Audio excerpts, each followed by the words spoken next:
చీకట్లను చీల్చుకుంటూ ఎలా వెళ్తున్నారు. 50 మంది మహిళలు, బాలలో 8 మంది అండర్ మైనింగ్ లో వర్క్ చేస్తున్నారు.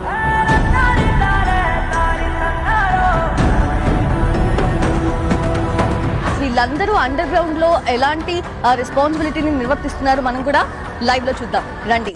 జననిగా దీవెను గెలుపుకే పుస్తకం నీశకం.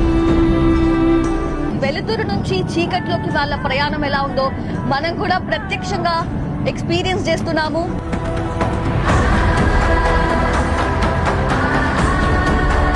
ఇన్స్పైరింగ్ విమెన్ పర్సనాలిటీస్ ని చూపించాలని చెప్పి వనితా టీవీ కూడా ఇలా సాహసం చేసి బొగ్గు గనుల లోపలికి వచ్చింది.